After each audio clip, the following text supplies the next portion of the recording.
All right, what is going on, everyone, and welcome back to Mets Weekly. We are live at this very moment on YouTube and on X to discuss the latest news and rumors all off season long in Mets land. And of course, we have something that is definitely going to be centered around this discussion, and I think we all know what that is going to be. It's been the talk in the baseball world.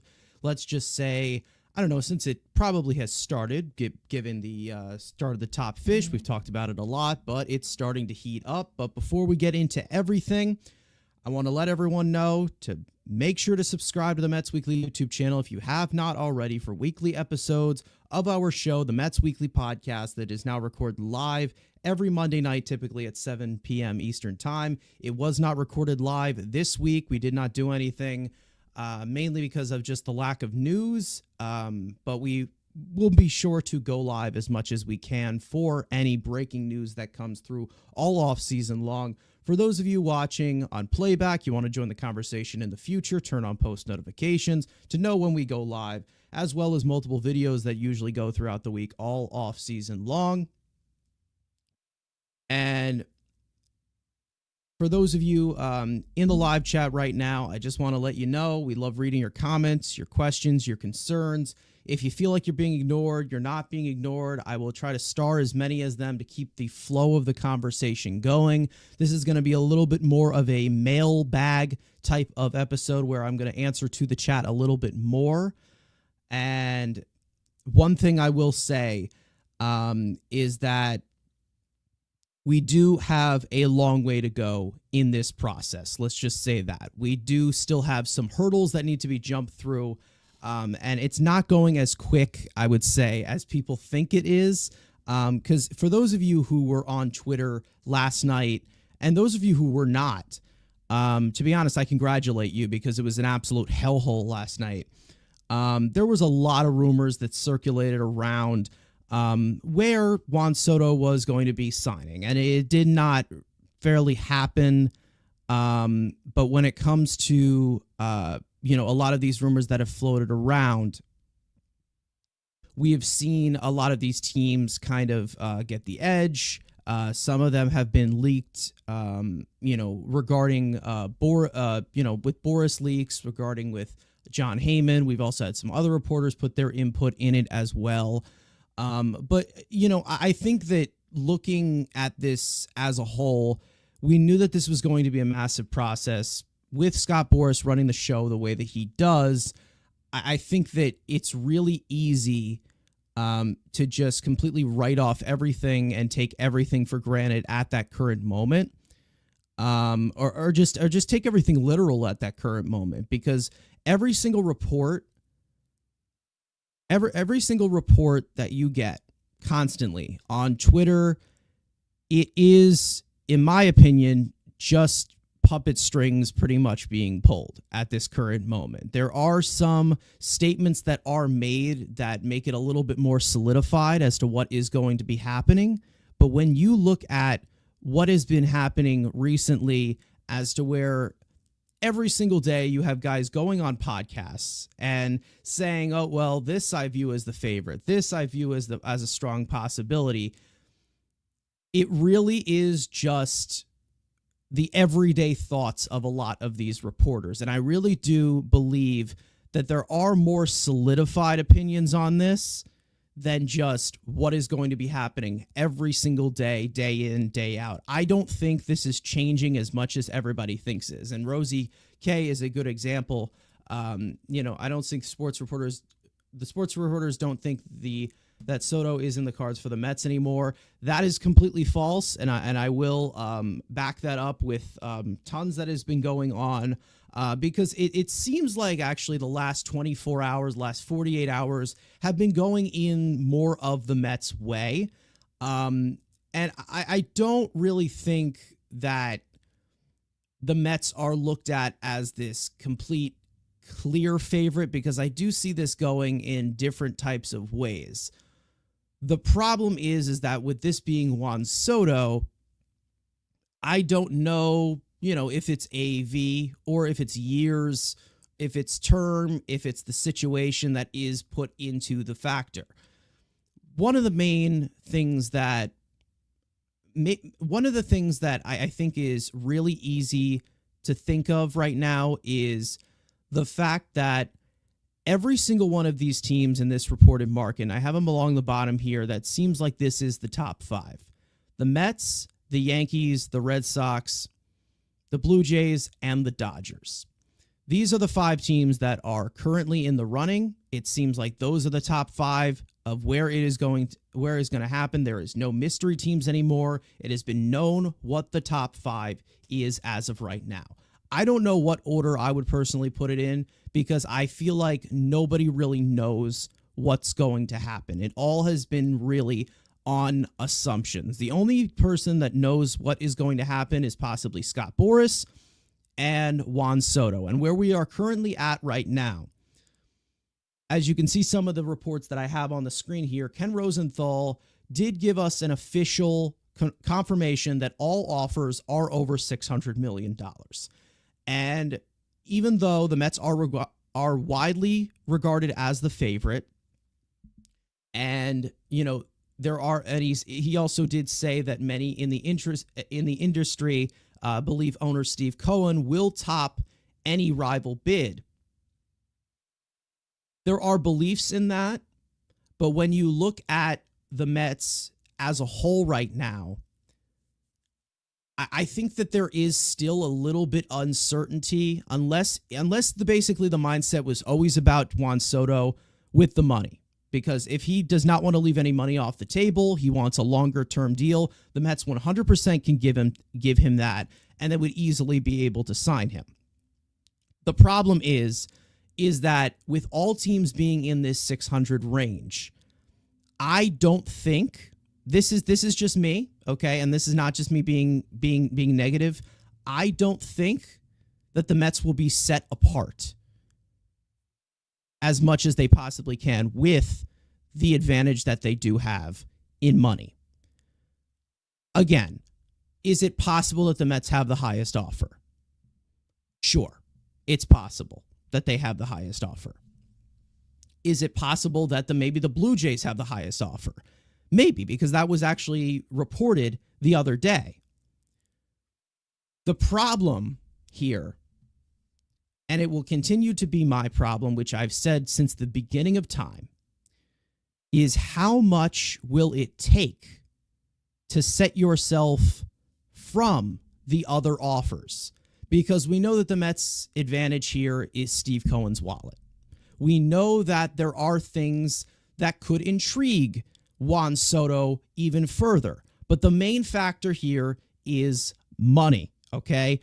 We know that Juan Soto turning down that 15-year, $445 million, I don't know what it was, from the Nationals years ago, pretty much told you him being represented by Scott Boras, he's not leaving any money off the table. And probably that will continue to hold true, but I feel like this thing has grown on for so long that it really starts people to wonder, you know, when it comes to the difference between how much they're going to have to blow him out of the water.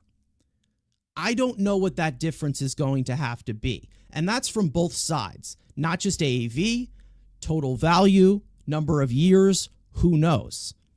We know that it's going to be an over 10-year contract, probably over 12 years as well. This is a 26-year-old superstar.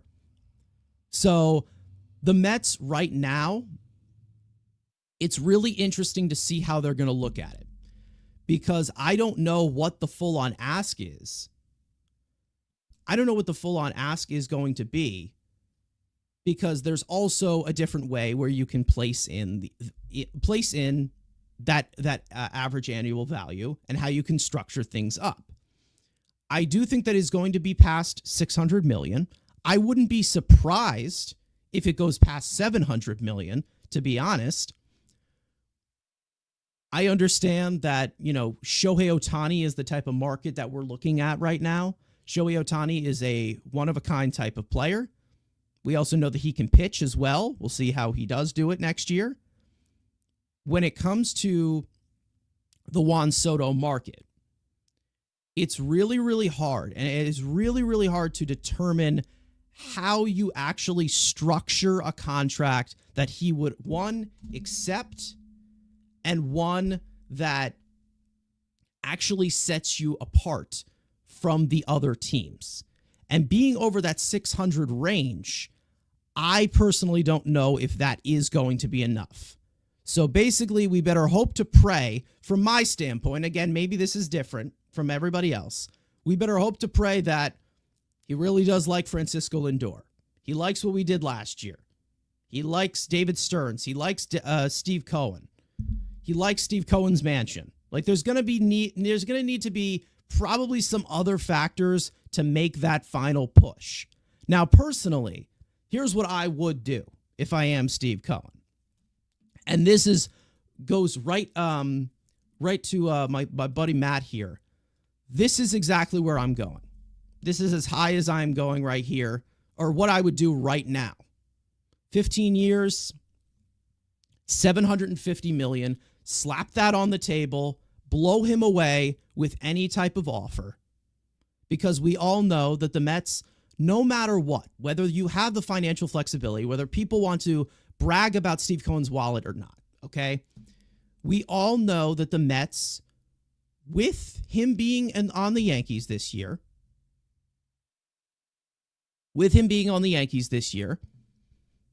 I doubt that he didn't enjoy his time there because they made it all the way to the World Series, partly because of him. The Mets will always be looked at as the outside looking in. And I'm not talking about this based on history. I'm not talking about this based on the track record of the Mets falling short with all these free agents so far in the Steve Cohen era. What I'm saying is that stealing away a player from a team that had a 1-year rental, there is a little bit more of a desperate measure when it comes to a team like the New York Yankees. We know that the Yankees gave up a lot for Juan Soto. They were aware that it was going to be a rental, and they did it anyway. And that's where it comes to the uncertainty here, because you don't know if the Yankees are actually going to go that distance. I personally don't think that they go past the final offer here, or they go past whatever they just offered. I feel like $600 million probably is the cap out for them, maybe 620, 640. I don't even know. I have no sources whatsoever. But when it comes to Juan Soto, they are aware that he is possibly a 1-year rental. You also have a little bit of a connection as to where Scott Boras is someone who has had a big relationship with the Yankees in the past, okay? And I do feel like the Yankees are one of the stones in this negotiation. I know a lot of people were talking about the Boston Red Sox over the past few days. I'm more of looking at the Yankees as the back and forth ping pong between the Mets as of right now. Because you have the pedigree of what Soto was able to do last year with the Yankees. You have the Mets and their money, where they've been used for leverage before. So I still think that this is still a two-horse race at this current moment. The Red Sox, I feel like you can take them seriously in somewhat of a way, that maybe they do kind of drive the price up, but I was seeing a lot of people talking a little bit about the Red Sox right now are just the scare tactic. That's kind of how I feel like we look at it with Boston right now, is yes, Boston could be a landing spot for him. They have not spent that much money recently. We know that he could pair up with his guy, one of his guys, Rafi Devers, his fellow countryman, I believe. They're both from the Dominican Republic. I believe so. Yes, I don't want to get that wrong.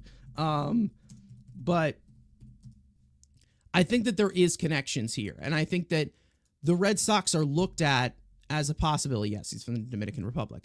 The Red Sox are looked at as a possibility, but I also do think that they're more of the scare tactic for the Yankees. Because, again, The Mets and the Yankees have kind of boded well so far and not really done much of a head-to-head clash on free agents that much when it comes to, when it comes to, these types of matches. We know that they were both in the Yamamoto conversation, but they really have never gone head-to-head like this. So it's going to be very, very weird to see how this thing ends up. I personally don't believe all of these comments about how, well, the Yankees are going to finish fourth. That ain't happening. That's not going to happen. Maybe they finish third. Maybe they end up getting Juan Soto. My initial prediction, somebody asked me this earlier in the chat, where do I think he's going to sign?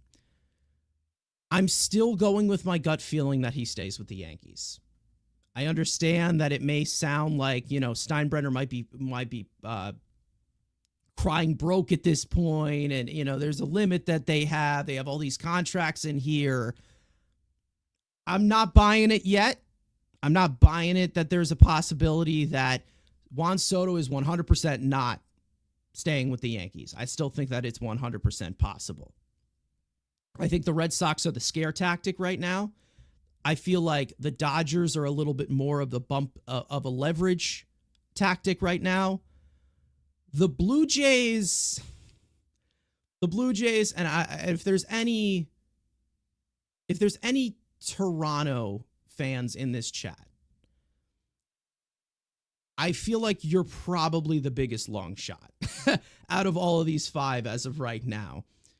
Toronto has a lot of different implications. We know that there's income tax. There's a lot different stuff that goes on with their currency. I'm not well educated on it, so I'm not going to give you a full rundown of it. But we know that Toronto right now, it seems like they've become second fiddles as well. Is it possible that maybe they become the highest offer, like it was reported yesterday or the day before? Maybe. But again, I don't think that's going to be enough to push it forward in that regard, especially where we know that Juan Soto, again, the factor of winning as well. The Red Sox have had success recently. It's been mild success as to where you can look at it. They have quite a history of, quite a legacy as well. Not the legacy that the Yankees have. If you guys didn't know, the Yankees won 27 championships. Respect the pinstripes, am I right? But when it comes to, the Blue Jays, right now, they're in kind of a flux right now. And this is not a Blue Jays show, so I'm not going to go in particular, but they've seen a lot of their stars underperforming. You have seen a strong possibility of maybe they do blow this thing up. We know that Vladimir Guerrero Jr. is close to free agency. Bo Bichette is close to free agency. We know that pitching staff, it's been healthy, but it's been inconsistent at times. They had one of the worst bullpens in all of baseball last year. So when it comes to Toronto, it's not really much of a team building thing to push, because I feel like all of the stars that are in Toronto, all the names are in Toronto. It's not really much of a pair up that Aaron Judge would do with the Yankees. It's not really a pair up that maybe Francisco Lindor would do. Of a pairing of stars as a top heavy of pieces that you build around. The Blue Jays, I don't think, have that. And it's not to say anything about Vladimir Guerrero Jr. First base just isn't that premium position that it is. So it is possible that, you don't build around that type of position. But when you're looking at these premium positions, shortstop, third base, maybe there's other superstars in that regard. I feel like it's a little bit more appealing when you look at the pairing of Judge and Soto, which we saw this year, which was incredible. The pairing of Rafael Devers and Soto. The pairing of Francisco Lindor and Soto. Then you have the Dodgers, which are just a mega team, right? We already know what the Dodgers are capable of. They just won the World Series. Is it possible they win 5 more by the time that before Shohei Ohtani's contract expires? Probably. And we all know of how they have been arranging things and deferring payments in that way so they can bring in more of these stars. I'm not seeing the Dodgers as a serious contender, but I'm seeing the Dodgers as always the in the mix contender. We'll see what does win, what factors clue in, because it seems like Soto is definitely giving this to thorough thought right now. And it's not just the fact that he's leaving money on the table or anything. I think there is other factors that are involved with this. But off the top of your head, I think it's easy to say Scott Boras. He's definitely not looking to leave any money on the table. But there is going to be, I do believe that the deal is going to be outlandish in some way. Whether that is 15, 16 years, whether that is $715 million, whether it is the highest AAV. It's going to be outlandish in some way. Maybe it's outlandish in all three. Who knows? Maybe the Mets come in and they blow them away. But I do think that you're going to have some kind of outlandish number that pushes Juan Soto there. If I were to rank this, of the most likely teams, and this is coming straight off my head right now, okay? The most likely teams right now, I'm still going with my gut feeling that the Yankees will end up on top here. I do still believe that. I think the Mets will make an impression as well. But it's really hard to see the Yankees kind of letting him go. The Dodgers, I would put in fourth, but I also would not be surprised if they were to come up on top of the Boston Red Sox, if that explains that. Just mainly because of the pedigree that they've pretty much built over these past 5-10 years, as to where it is it's an extremely intriguing destination. I would not be surprised if the Dodgers end up in third. Even though they're not considered a factor, I would not be surprised. I think that the Blue Jays end up last. It seems like they are the short end of the stick. But if it comes down to somebody like the Mets and the Blue Jays, or let's say the Yankees and the Blue Jays, we have seen the Blue Jays take a few from the Mets before. We've seen that happen before. It hasn't been of the caliber of Juan Soto. George Springer has happened before, where he was close to signing with the Mets, but ended up going to the Blue Jays. Kevin Gausman, we offered more to. There's been times where that has happened.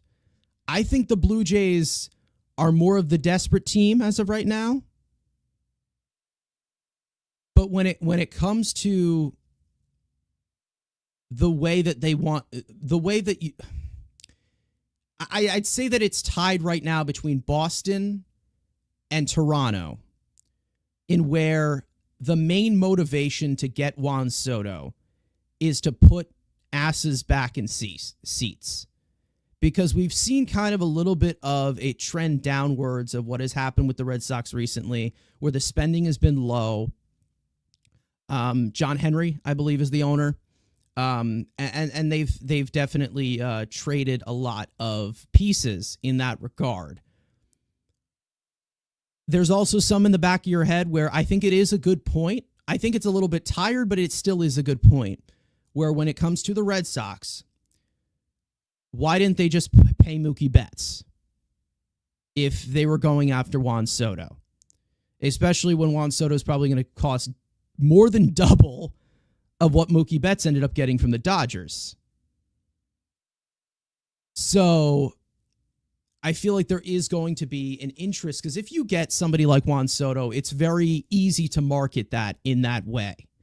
We know that Shohei Ohtani is the top guy that everybody wants to market, and he's, top dog. He's the best player in the world. But Juan Soto as well can also give you quite a stage as well.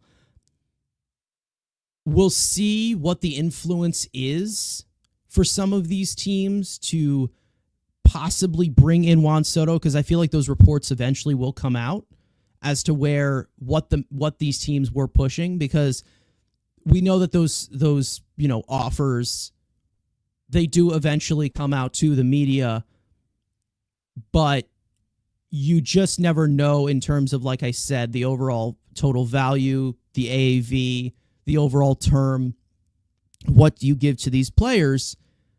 I think it's definitely half and half in that regard. I don't know. You can definitely see where these teams were aiming by their contract offers. It might be a little bit harder in this regard when it comes to something like, Juan Soto right now, which it seems like every team has offered $600 million to Juan Soto. So there's a little bit more of splitting hairs in that regard. But I feel like whatever you do end up giving Juan Soto, it will definitely flood out to the rest of your team and what that vision is going to be. And I feel like that's probably why it is a little bit more of a slower decision here as compared to, well, let me just take the biggest offer, the most money most of the time. I feel like there is somewhat of a feeling with Soto where he's like, okay, the way that these teams are built, the way that they can kind of pivot in that regard after signing me, what they can do long term, who am I going to be paired up with, who is going to be the core of this team. I think that there needs to be some stability there. We know that the Yankees, even though it is definitely dropped recently, they've had stability in that front office for a long time. It's not the same as it once was. We know that there's problems, but they've had the stability. Right now, the Mets have David Stearns. They have, Steve Cohen, that we know is motivated to spend money. And they also have a manager as well, who most likely will be here for multiple times. So we did hear a lot about that, of the Mets' stability.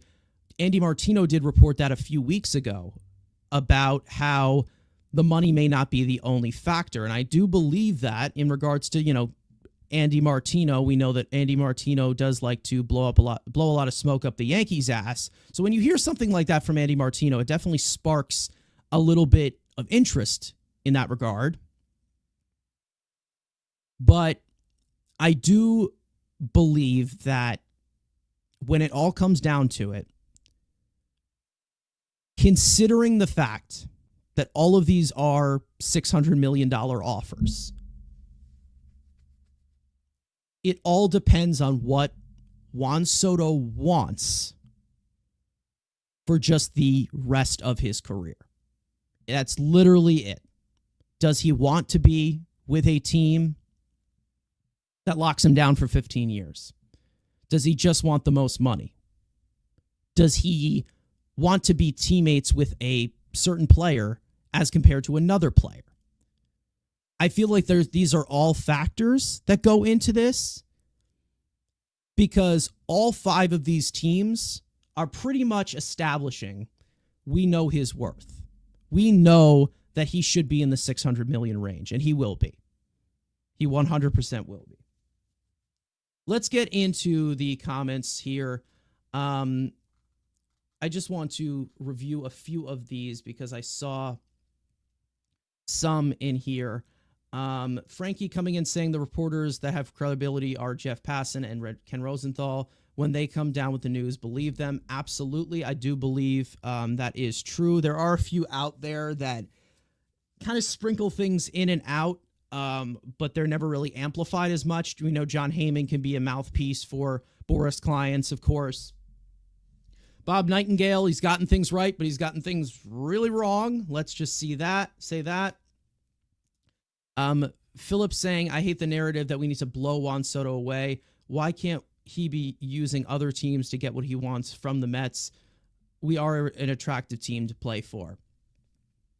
I feel like this is more of just, I do believe that the Mets are a attractive place now than they were, I don't know, 2 years ago or a year ago. They continue to be a more attractive place every single year.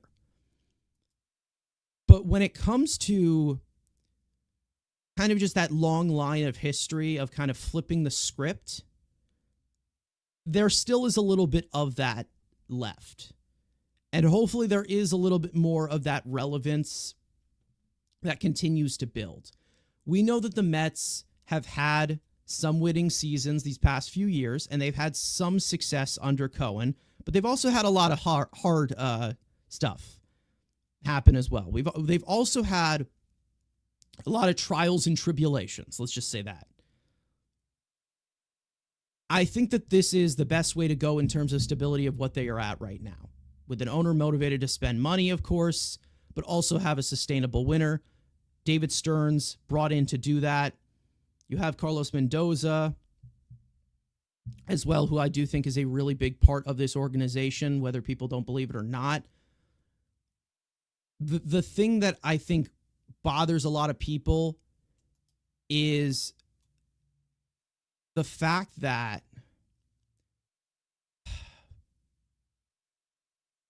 there is more of this seek of tradition.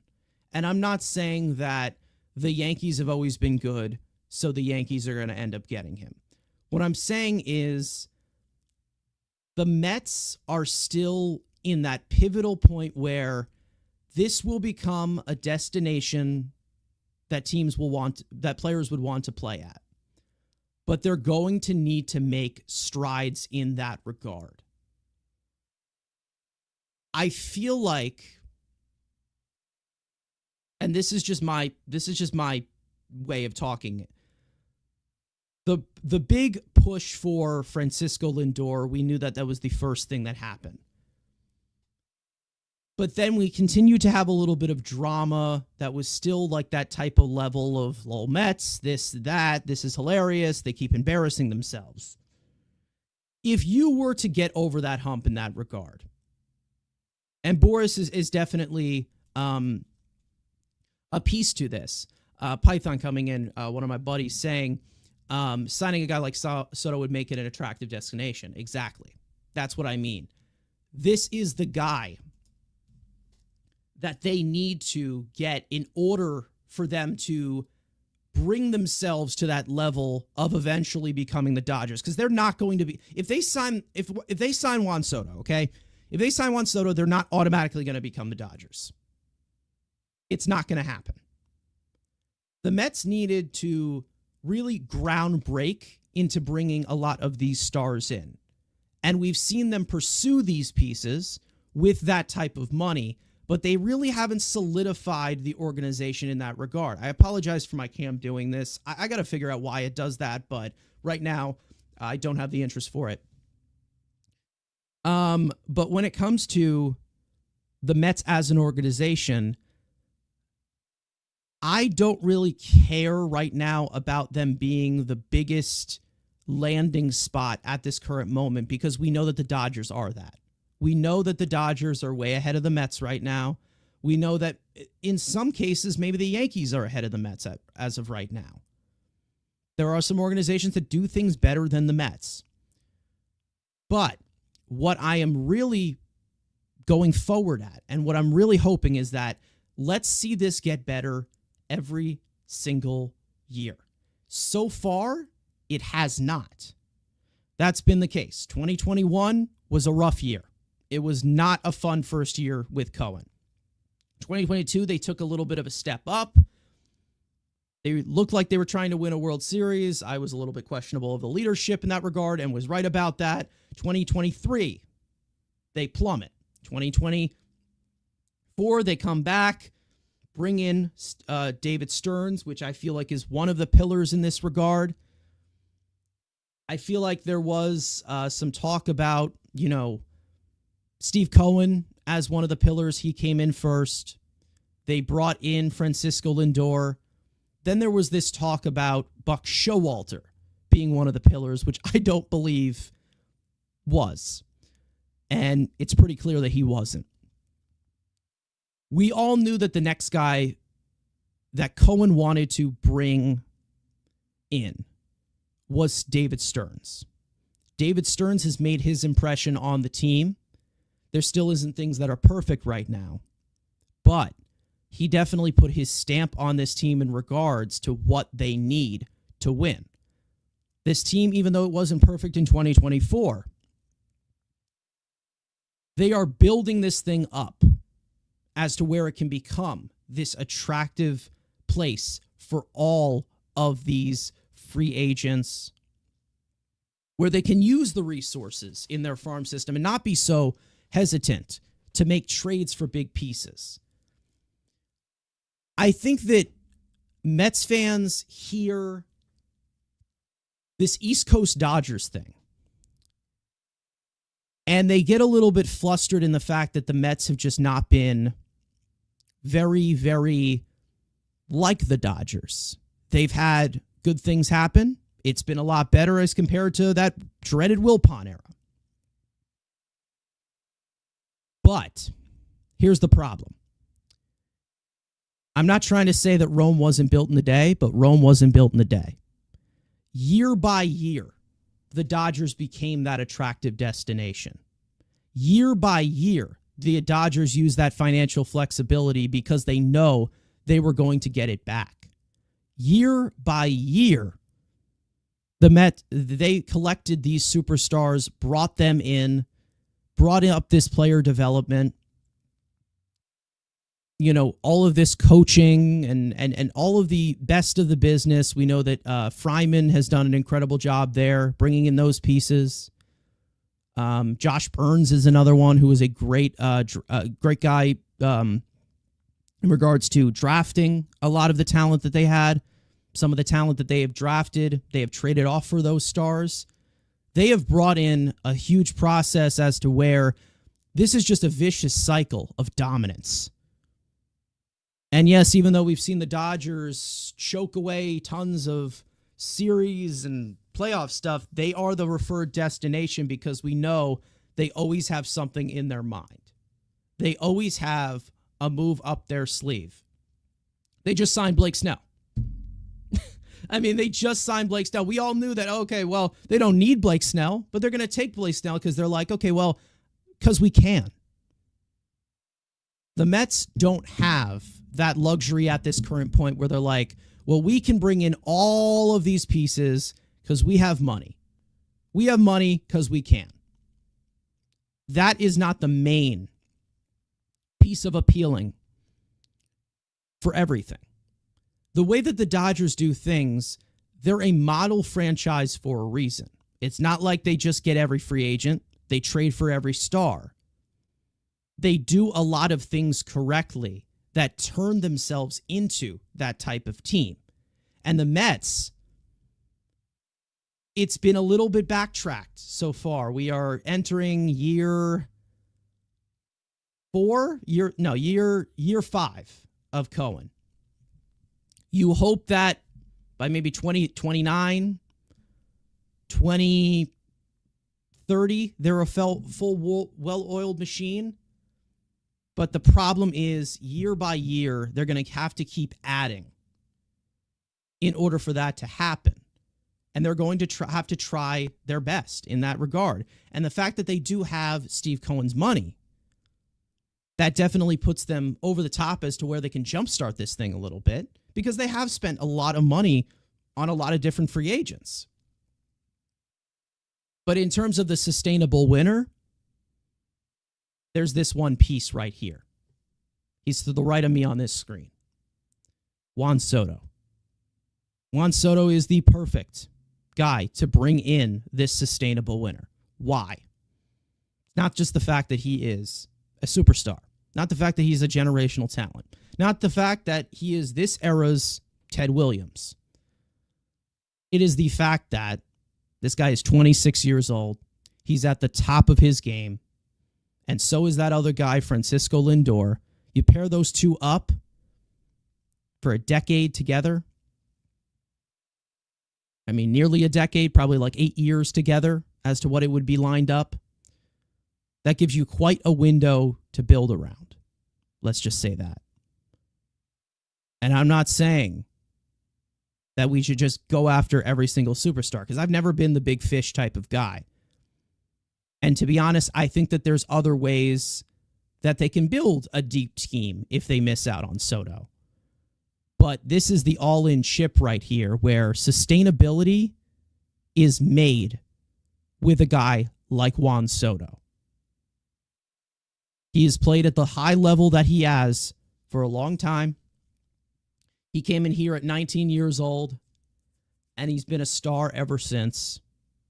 You have Lindor in the middle of his prime right now. Juan Soto is that guy. And I do think that the next step in the Mets becoming an organization like the Dodgers, and again, it's still going to take time. It's not just going to be like, well, we signed Juan Soto, that's it. Everything is going to be handed to us. No. But the next step here is Juan Soto. That's the guy that it's been lined up for many, many times, for a long time. And now we are finally here. So that's how I kind of feel about it. I think that if they want this sustainable winning path to keep going, Juan Soto is the only way to do that. If they want to jumpstart it, Juan Soto is the only way to do that. Excuse me. I still think there's a way, because I do trust Stearns to build a team in that regard. But when it comes to the big market team that New York is and the big market team that Milwaukee was not when Stearns was here, Juan Soto's the guy that you build a team around. And it also helps that you have a superstar in Francisco Lindor as well, who can pretty much carry a team even without somebody like Juan Soto here. The way that he carried this team, was it enough? Obviously not. They didn't win the World Series, but we knew that he was capable of doing that. We know that he has multiple years left of doing that.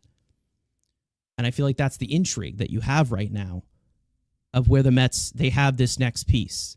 I don't think players are the ones that make this organization an easy, attractive destination. It's not just players. It has to be a lot of the people involved. We talk about this all the time. Ownership can do a lot of damage. We've seen it firsthand with when the Mets had the Wilpons. I see it firsthand with all of my other teams, especially that team in the silver and black. But when it comes to the Mets ownership right now, Steve Cohen was the first one to come in 2021. Francisco Lindor came in right afterwards. David Stearns comes in.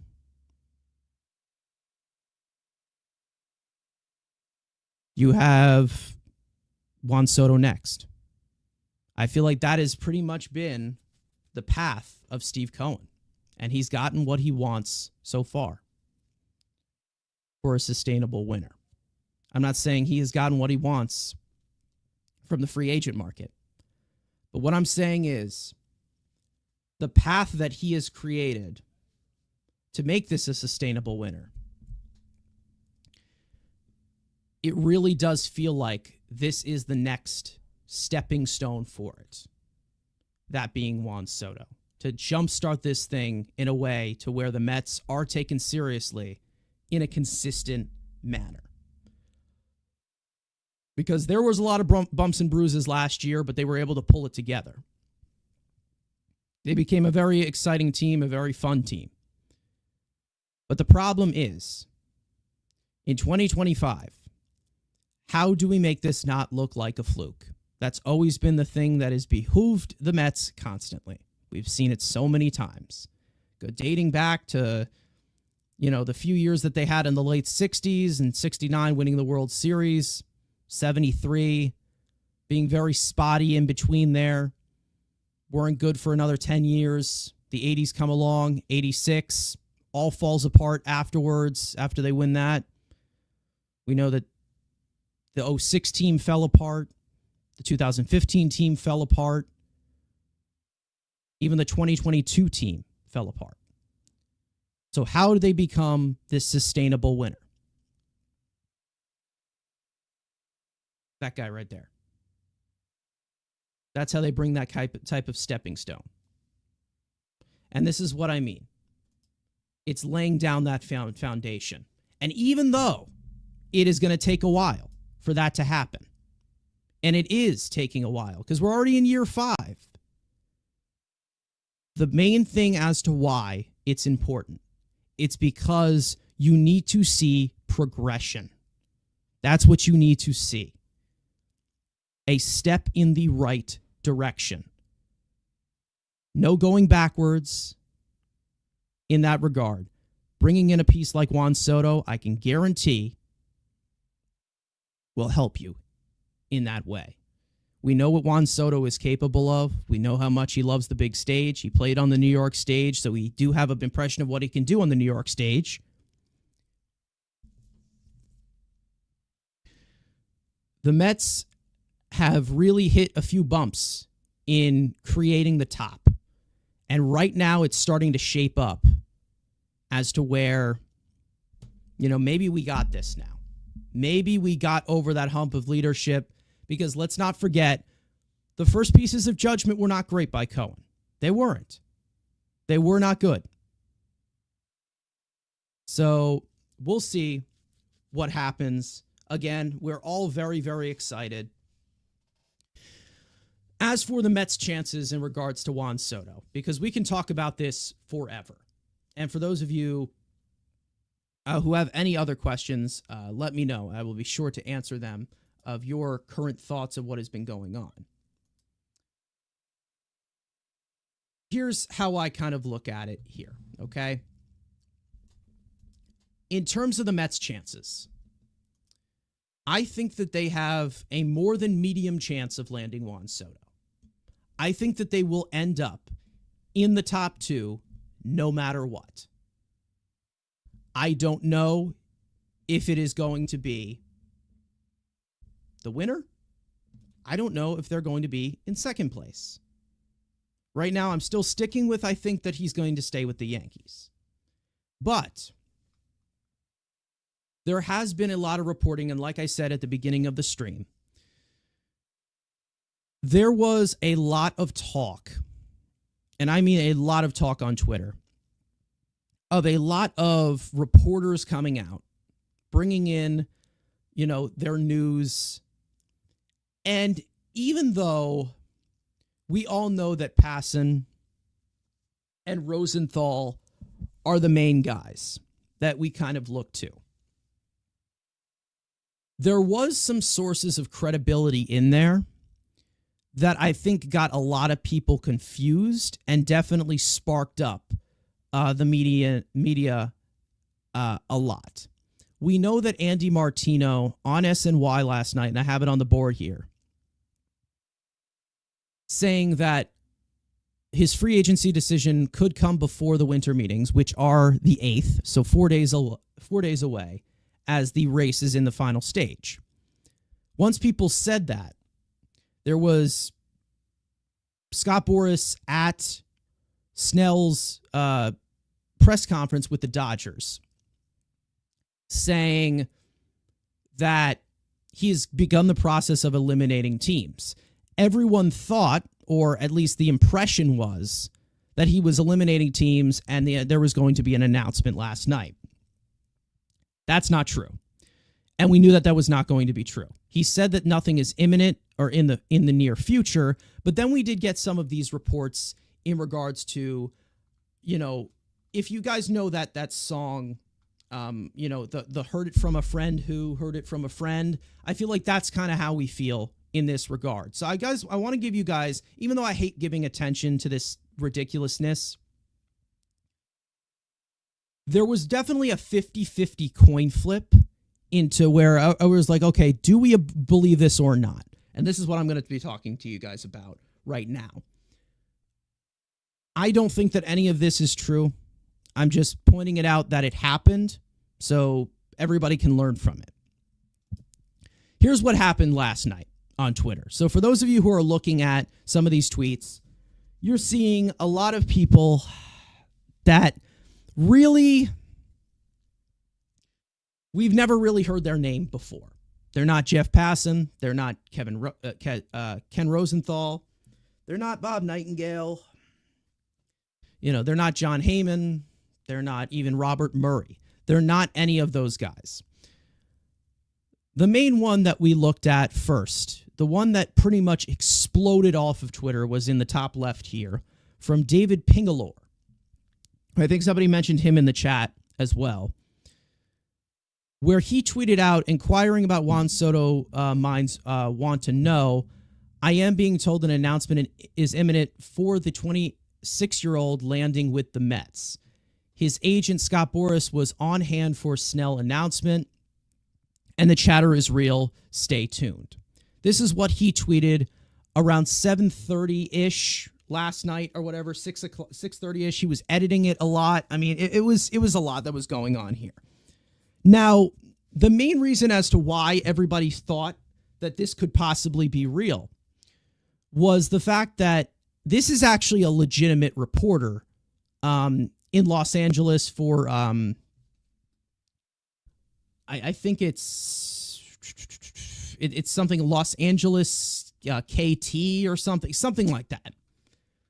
I don't know what the actual is. Let's see. KTLA sports anchor and reporter. He's been there for 29 years or whatever. He does have an actual reputation. So when it comes to this, everyone's like, okay, maybe this is possibly legit, and possibly that this ends up breaking this before the announcement it comes out. We also discovered that one account that follows this Pingalore guy, great name, by the way, that he is followed by the Boras Corporation Twitter account. So everyone's like, okay, maybe this is legit. Maybe it is possible. As for Joe Jacobs over here, there was a report from him pretty much doubling down about the Juan Soto news, saying that the Mets and Juan Soto are in agreement on a 14-year, $665 million deal. The Mets get their guy and have taken the first steps forward towards a massive offseason for the club. More to come. And then follows it up with Juan Soto's decision didn't take long per source. The Mets outbidded the rest of these contracts by a margin of $20 million. Soto went for the money and seemingly the future. Which, again, we don't know if this is legit, and I don't believe that it is legit whatsoever. But then there was also some evidence going back as well. It seemed like, before it was reported, that Aroldis Chapman, who signed with the Red Sox yesterday, it seemed like he announced that before Jeff Passan confirmed it. There was also some other reports that he seemed to have tweeted out a little bit earlier in regards to what was happening during the offseason that had nothing to do with Juan Soto, but it had something to do. So everyone's like, okay, maybe this guy has sources. Nothing came of it. And then there was also this guy as well in the bottom left, Mason Martinez, who was probably the first one to say something, saying that the Mets are in an agreement. With the announcement coming, confirming the deal tonight, Soto is expected to post on social media about joining his new team. This guy, Mason Martinez, who it seemed like a lot of people believed for a good, hour or whatever. This guy, Mason Martinez, out of all of these possible Twitter guys here,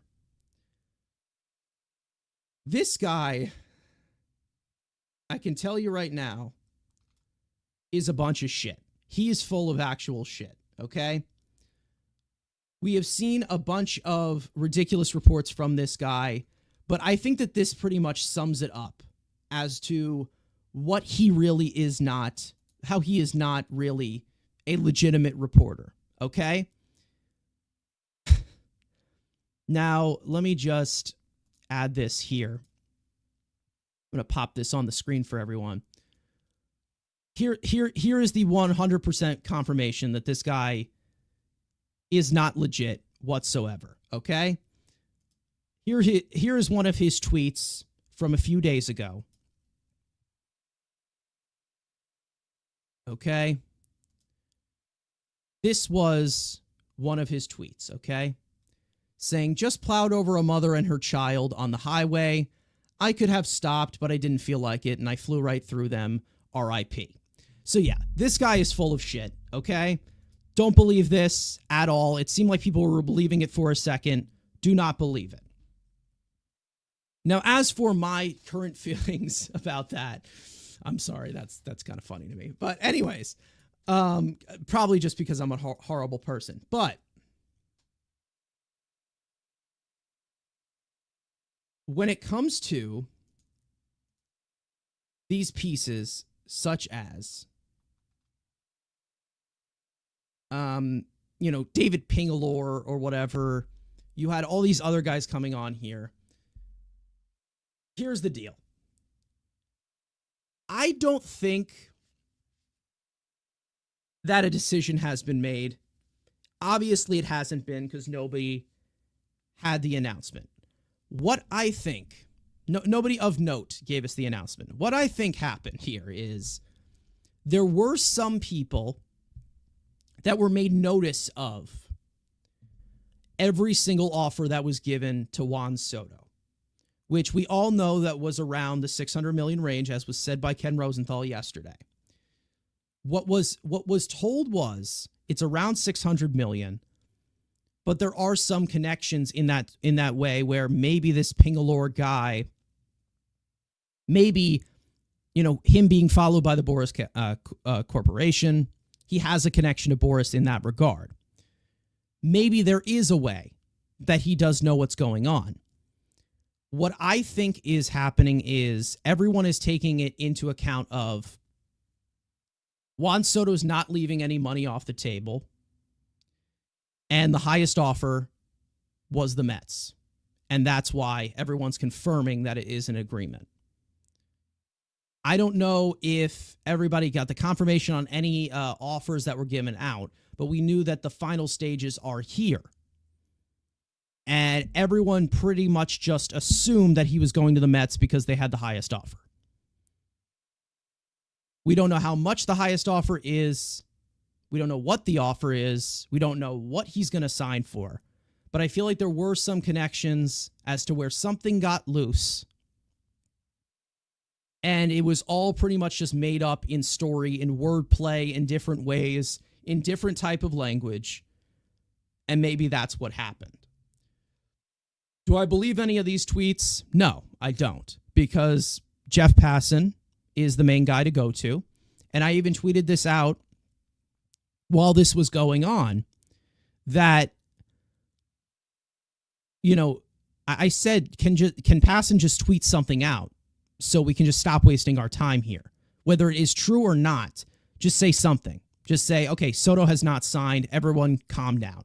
Something like that. Just say that. Because it seemed like everybody's really relying on Jeff Passan to break the news, and for good reason, because he is like 99.9% accurate every single time. I don't think he's gotten anything wrong for a while. He's the top guy. So everybody was waiting on him. But considering how much this blew up out of proportion the way that it did, and the way that everybody wants attention, and everybody wants to get these clicks and everything, I feel like last night it needed Jeff Passan to shut it down or raise it up or whatever. I feel like it got a little bit misconstrued in that way.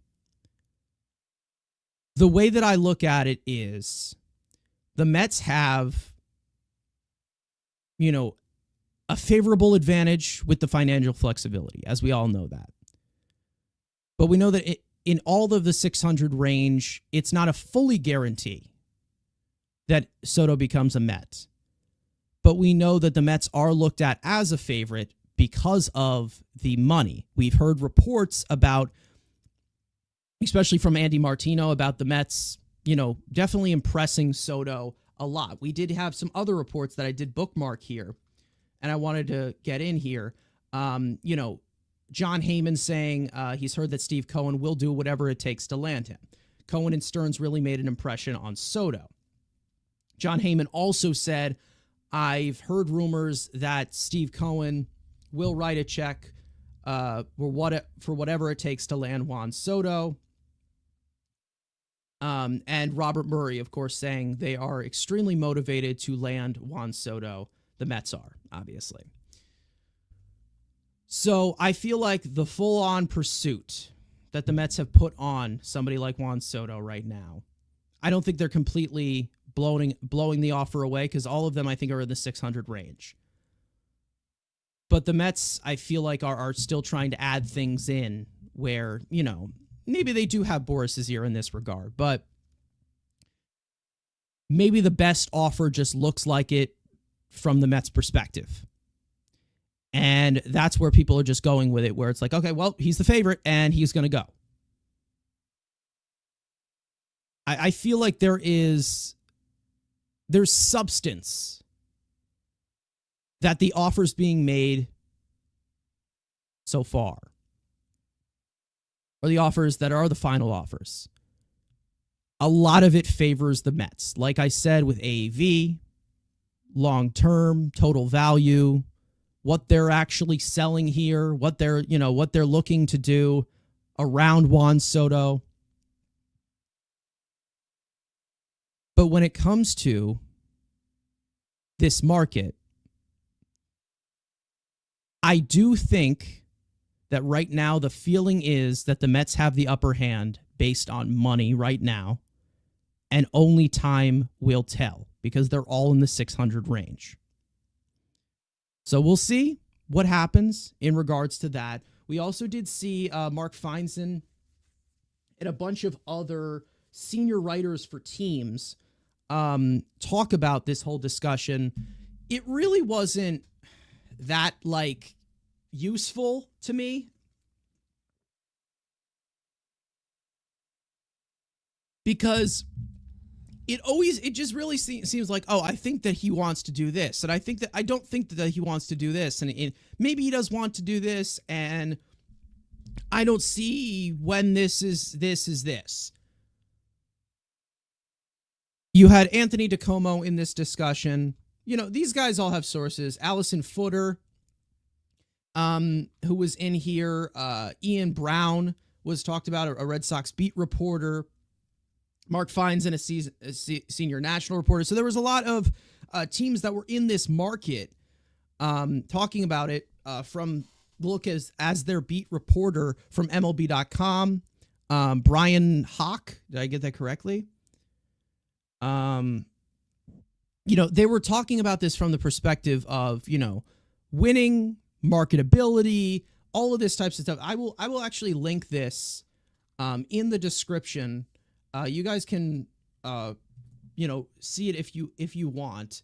I'm going to link this in the description of, Feinstein's article with MLB beat writers. So I am going to put this in the description. So if you guys want to refresh in regards to that, you guys can go read that. But it didn't seem like you had anything of substance that I think really stood out. It only just seemed like just assumptions. Anthony DiComo saying it's hard to believe that Steve Cohen, will allow himself to be outbid by the Blue Jays or by anyone really. I think that, a Red Sox reporter talking about he doesn't believe, that some player the Blue Jays are willing. He does. No, he's basically saying that he does disagree in that regard, saying that there's always some player that the Blue Jays are willing to go the distance with, and Shohei Ohtani being that type of guy. And I think, you know, there's a lot of factors that go involved with this that they all really point out. One thing that I do see right now about the Mets is that you're seeing kind of these things being connected from star to star. And you had Feinstein kind of just look like he was, kind of, nibbling with the Yankees the whole time, saying that will he be the man with the Mets? He's saying that's Francisco Lindor's team. Maybe he would be the man in Boston. I think the Yankees believe they have the final crack to match or beat whatever offer they have is. So why throw out your final number now? Soto and his agent, Scott Boras, aren't signing without that final deal back from the Yankees. So I feel like the money runs through the Mets of what the benchmark is. And the feeling is the Yankees have the final say to match whatever they could, mainly because they are the team that are trying to retain him, which makes a lot, it makes a lot of sense. But when it comes to the Mets, we will see how far they are willing to go. We will see. Lenny coming in here saying, let's go Mets. Absolutely. Heyman was talking about the Mets lineup not being enough to protect Soto and there being a lot of holes. He also did mention that bringing in Soto will attract bringing back Pete Alonso, who could possibly protect a guy like Juan Soto in that regard. But I do think that they will make the right steps if they do, sign somebody like Juan Soto, because we do have somebody like David Stearns who knows how to build those teams in that regard. But we will see what happens. I'm excited to see what happens. We know that we're going to get an answer with coming, during this week, which is going to be awesome. And I cannot, I can't wait. I really can't wait. And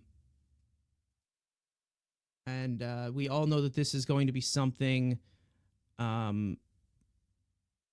We all knew that this is going to be something that was going to be the centerpiece of the offseason. And we knew that the Mets were going to be in the bidding for it. And hopefully they do make a run for it. We'll see what happens. And we know that, we did have some reports. It's been going on over and over and over again. We heard from Steve Cohen saying it's pretty much yes or no. So that makes me a little bit feeling that he gave his best offer, and hopefully it is enough. One thing I will say, and this is not to sound negative in any way, if they do end up missing out on Juan Soto, it will suck. Not just because of, the sustainability aspect that I was talking about. It's the fact that this is the Mets' chance to flex their money.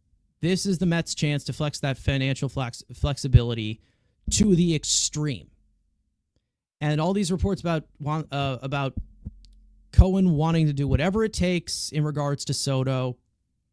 We heard Carlos Beltran say something about that. It better hold true. Let's just say that. If the Mets ended up topping every single offer, let's say by $50 million plus, $75 million plus, then I feel like you'll definitely feel good no matter what. If they don't end up having the highest offer, which I do believe that it's going to be a letdown if they don't have the highest offer by AAV, total value, and years. All three of those factors have to go into that. I feel like the Mets need to have the highest offer. Now, if they don't, that's when I feel like the impression, well merited, should move off of Steve Cohen. And I know that Steve Cohen having the money that he does have, but if he's not going to spend it here, nowhere else he is going to spend it. There's no one like Juan Soto out there that is going to break the bank the way that he will. There's no one more impactful like Juan Soto. So this is it. I hate to say that Steve Cohen's legacy is on the line in this regard, but I'm just saying that, you know, it hasn't been the smooth sailing buying everybody since he bought the team. This is the guy that they need to land the flag on. Because if they don't, then we're going to get a little bit tired of the act. We are going to get a little tired. When it comes to David Stearns, I trust that he can do his job. But when it comes to Steve Cohen, Juan Soto's all him. This has nothing to do with David Stearns. Oh, he's going to stop him with this. He's going to stop him from spending all this money. No, he's not. We know what is at stake here. This is a 26-year-old superstar right here. This is all Steve Cohen. So, we'll see what happens. We will see what happens in regards to that. Obviously, Soto watch continues. Hopefully we get a resolution soon. Hopefully it doesn't go past the winter meetings. We did hear from a few beat reporters before I went on live saying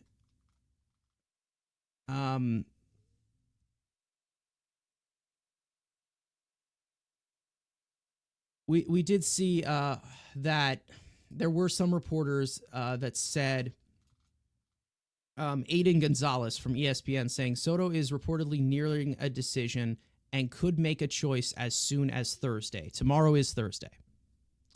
So within the next 48 hours, I would be closer to my screen.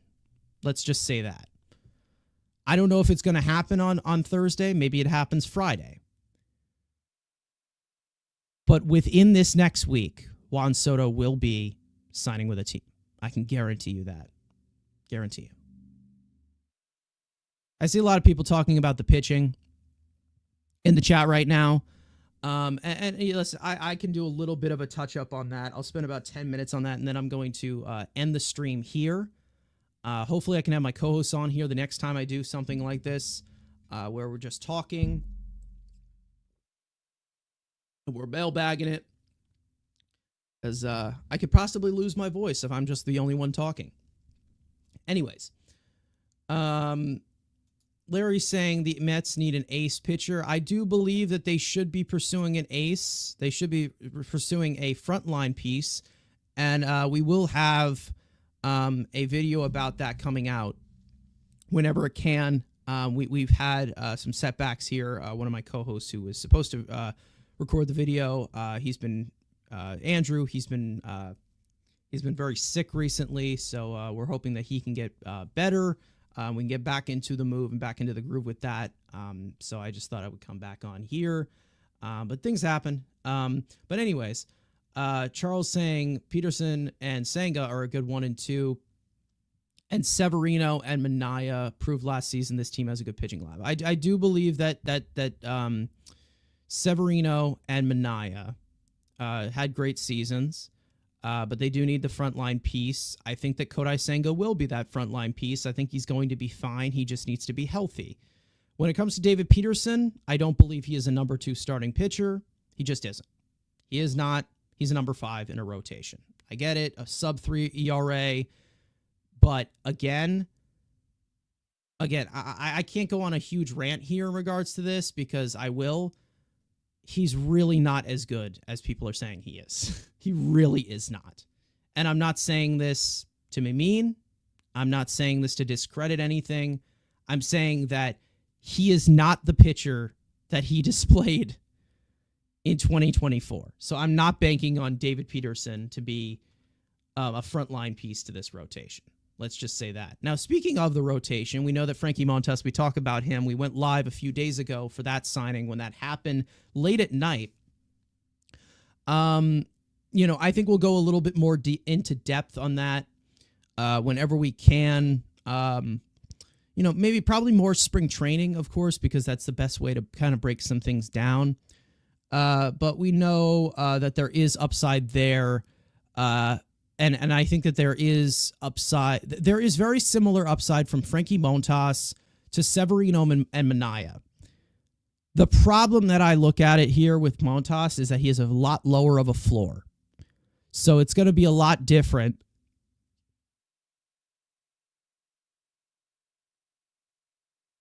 for the Mets when it comes to somebody like Montas, where they're trying to catch lightning in a bottle.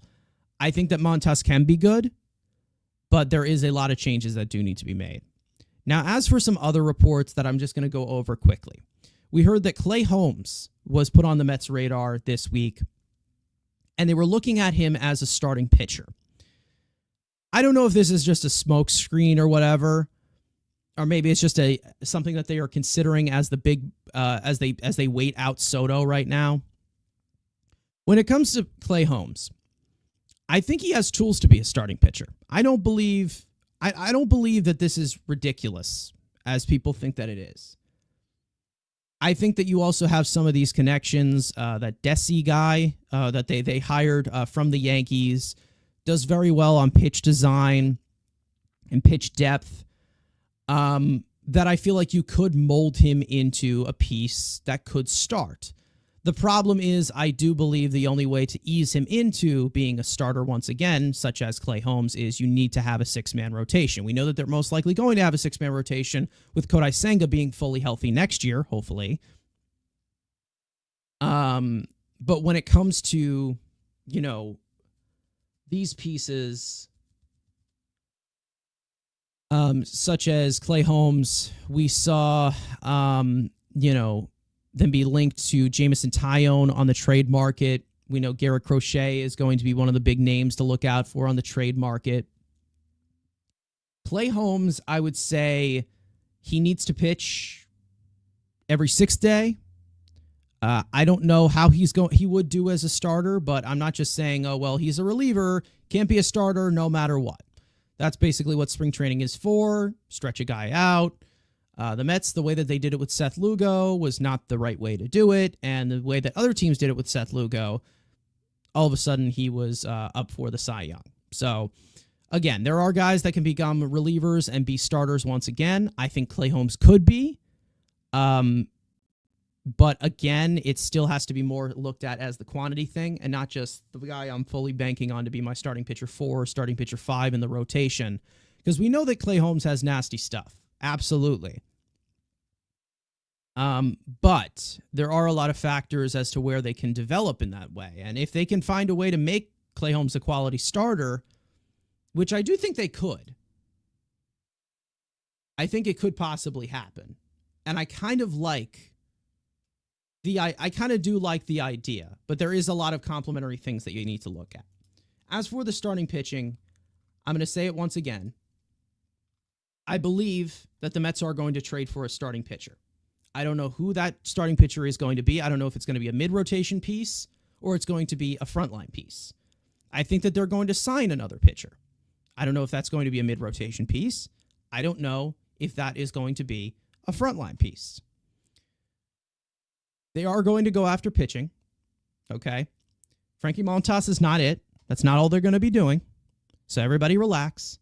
Frankie Montas is expected to be, starting pitcher 4, starting pitcher 5 maybe, if you consider Peterson better than him. I think that there's more of a factor as to pushing maybe Tyler McGill down the starter pole, maybe even Jose Budo, which I think now it's pretty much he needs to be a reliever at this point. When it comes to this rotation, there's a lot of options open. And I do trust Stearns with the pitching. That's the main thing that I do trust him with, 100%. So we'll see what happens. We will see what happens. But for those of you who are saying that you prefer Quintana to come over, if you prefer Quintana over Montas, that's just not true whatsoever. I know that Quintana got the results, but if you're trying to win, Quintana does not match up well with a lot of these teams. And it's only going to get better as I feel like the National League offense is going to be a lot better after this free agency. More on that later, whenever it happens.